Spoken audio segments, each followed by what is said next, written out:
Bonjour à vous, bienvenue à l'école de guérison divine. Et nous allons d'abord lire un passage très court. Philippiens chapitre 4 verset 13. Philippiens chapitre 4 verset 13. Je puis tout par celui qui me fortifie.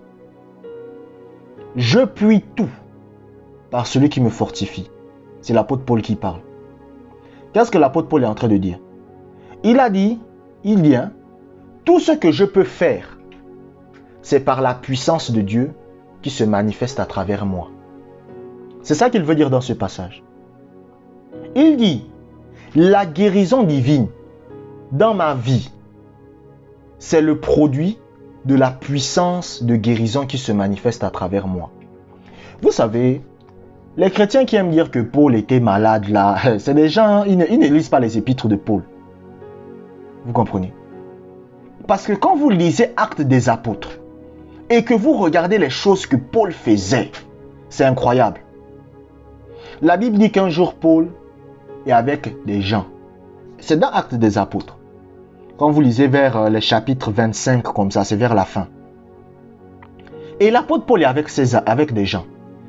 Pendant que l'apôtre Paul prend des broussailles pour allumer un feu, la Bible dit qu'il y a un serpent qui sort des broussailles, un serpent venimeux. Et le serpent mord Paul à la main. Vous savez ce que Paul fait? Paul secoue le serpent dans le feu. Et le serpent part. Maintenant, les gens qui ont vu ça, ils ont dit que Paul va mourir. Les gens ont même commencé à parler mal. Ils ont dit que oui, vous voyez là, s'il y a un serpent qui se passe, c'est pas un homme de Dieu. Hein? Comment un homme de Dieu, un serpent vient te mordre comme c'est pas un homme de Dieu, il va mourir. Mais ils observent Paul. Et ils remarquent que Paul ne meurt pas. Ils continuent à observer, ils remarquent que Paul ne meurt pas.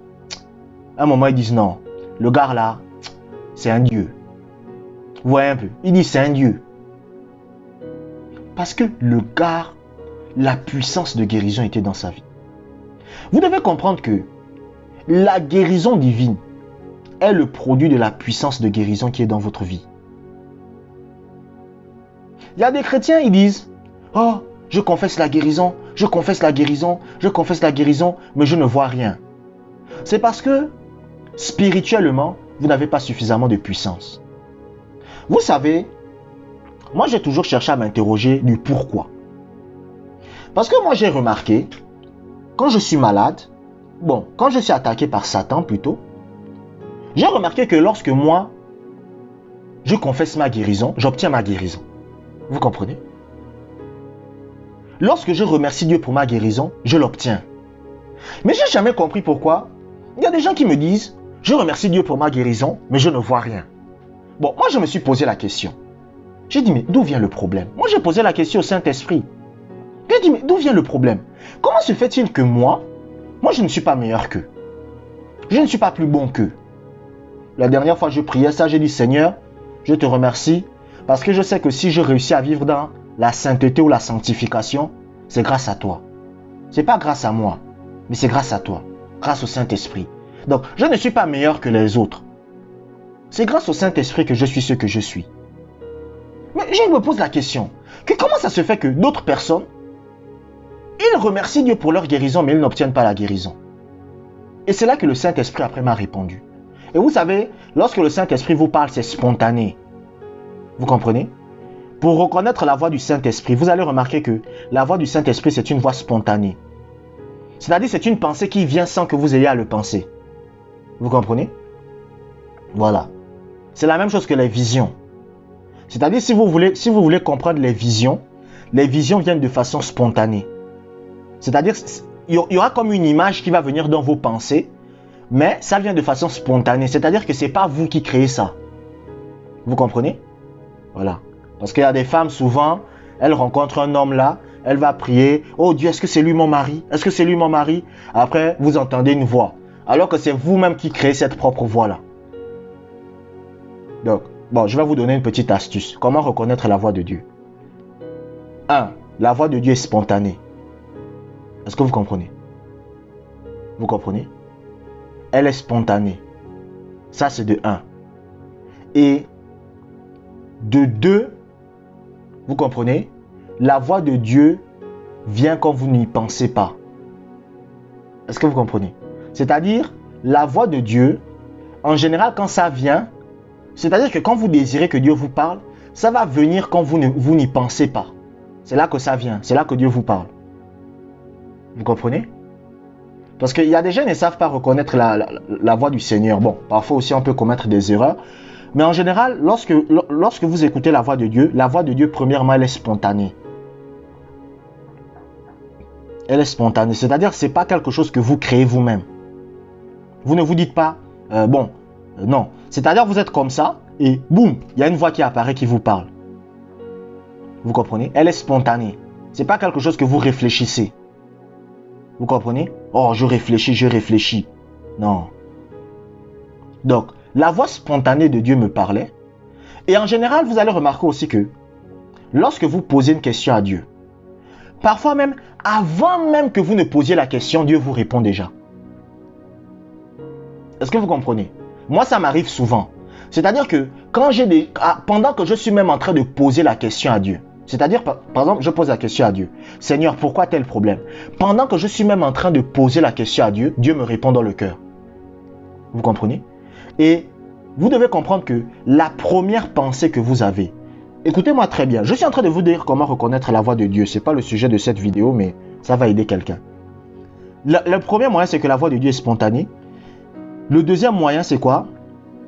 Vous comprenez? Le deuxième moyen, c'est que la voix de Dieu, ce n'est pas quelque chose que vous pensez vous-même. Vous comprenez? Et la troisième chose que vous devez comprendre, c'est que la voix de Dieu, est-ce que vous comprenez? Quand Dieu vous parle, en général, c'est la première pensée que vous avez. Quand vous demandez quelque chose à Dieu, la première pensée que vous allez avoir, vous comprenez? C'est Dieu. La première intuition que vous aurez, c'est Dieu. Vous comprenez? Dans l'école des prophètes, on appelle ça la loi du premier poisson. C'est-à-dire, lorsque vous demandez quelque chose à Dieu, même si vous rencontrez un homme, vous voulez savoir si c'est votre mari. Seigneur, est-ce que c'est mon mari? Et vous attendez. La première impression que vous aurez, c'est Dieu qui vous parle. La première pensée que vous aurez, c'est Dieu qui vous parle. Dernièrement, il y a une maman qui m'a contacté. Elle m'a dit, bon, je la salue même. Je la salue. Elle m'a contacté. Elle m'a dit, non, mais Josué, j'aimerais savoir, je me suis marié selon la coutume, mais je ne me suis pas marié légalement. Est-ce que je vis selon le monde, tout ça? Bon, j'ai voulu répondre vite. J'ai dit non, je vais demander au Seigneur. Donc, je me suis assis et j'ai fermé les yeux et je me suis concentré. Parce que je sais comment contacter la voix de Dieu. Et j'ai posé la question au Seigneur. Que Seigneur, est-ce qu'une femme qui s'est mariée selon les coutumes, c'est une femme qui n'est pas vraiment mariée? J'aimerais que tu me répondes. Et pendant que j'étais là, j'attendais. J'ai peut-être attendu 2 minutes. Et tout à coup, j'ai eu une impression. Et l'impression que j'ai eue, c'est que Dieu, les femmes qui se marient selon la coutume africaine, Dieu les considère comme des femmes mariées. La première pensée que j'ai eue, j'ai su que c'était Dieu qui me parlait. Donc, lorsque Dieu vous parle, vous devez savoir premièrement que la voix de Dieu est spontanée. Deuxièmement, ce n'est pas quelque chose que vous pensez vous-même. Vous comprenez?